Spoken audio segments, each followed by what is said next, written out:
Hello दोस्तों। हम बहुत मेहनत से हर हफ्ते आपके लिए एक नई हॉरर स्टोरी लेकर आते हैं, मगर बहुत दुख की बात है कि आप हमारे चैनल को सब्सक्राइब नहीं करते। आप सभी से रिक्वेस्ट है कि हमारे चैनल को सब्सक्राइब करें और वीडियो को लाइक जरूर किया करें। Thank you.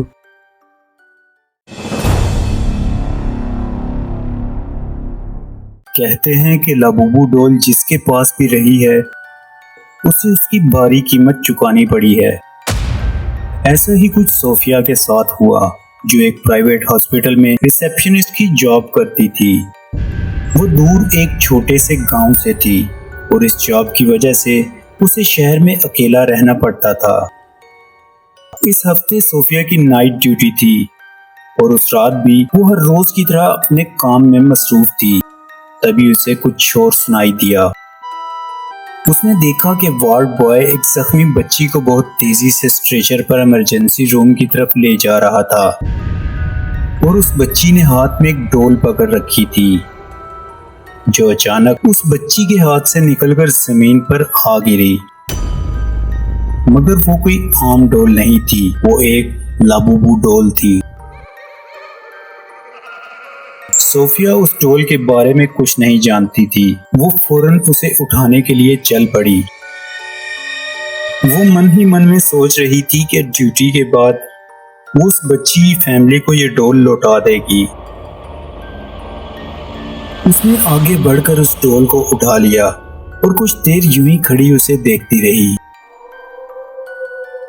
तभी उसे किसी ने आवाज दी। वो तेज तेज कदमों से चलती हुई वापस रिसेप्शन की तरफ आ गई और उस डोल को काउंटर के अंदर रख दिया। उसके बाद वो फिर से अपने काम में मसरूफ हो गई, मगर वो ये नहीं जानती थी कि ये डोल उसके लिए क्या मुसीबत लाने वाली है। ड्यूटी खत्म होते ही वो जल्दी से इमरजेंसी वार्ड की तरफ को चल दी, मगर वहां पहुंचकर उसे मालूम हुआ कि वो बच्ची सरवाइव नहीं कर पाई थी और उसकी फैमिली उसकी बॉडी ले जा चुकी है।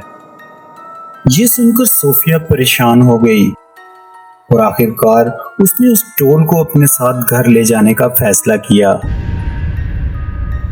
वो अपने घर वापस आ चुकी थी और पूरी रात की ड्यूटी के बाद अब वो सिर्फ सोना चाहती थी। वो अपने कमरे में दाखिल हुई तो उसकी बिल्ली रीटा उसे देखकर खुशी से दुम हिलाने लगी। सोफिया ने मुस्कुराते हुए उसे अपने पास बुलाया, मगर अचानक ही रीटा का रवैया तब्दील हो गया। वो गुस्से से गुर्राती हुई वहां से चल दी और बेड से कूदकर बाहर चली गई। सोफिया ये देखकर बहुत परेशान हुई, क्योंकि इतने सालों में रीटा ने कभी ऐसा नहीं किया था। उसने डोल को कबर्ड में रखा और लाइट ऑफ करके सोने के लिए लेट गई और बहुत जल्द ही वो गहरी नींद सो चुकी थी।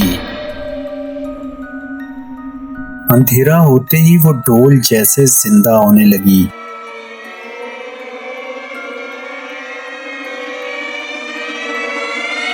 रीटा की बहुत तेज आवाज से सोफिया की आंख खुल गई। उसने नींद से भरी आंखों से कमरे का जायजा लिया और तभी वो बुरी तरह डर गई।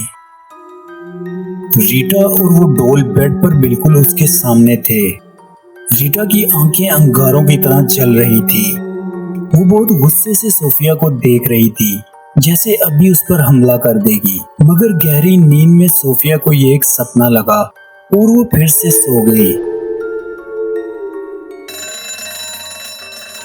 अलार्म बज चुका था। सोफिया जल्दी से उठी। अगले 1 घंटे में उसे वापस ड्यूटी पर पहुंचना था। वॉशरूम की लाइट ऑन करते ही वो खौफ से कांपने लगी। उसका पूरा शरीर जख्मी था, मगर ये सब कब और कैसे हुआ, अभी वो ये सोच ही रही थी कि लाइट जलने और बुझने लगी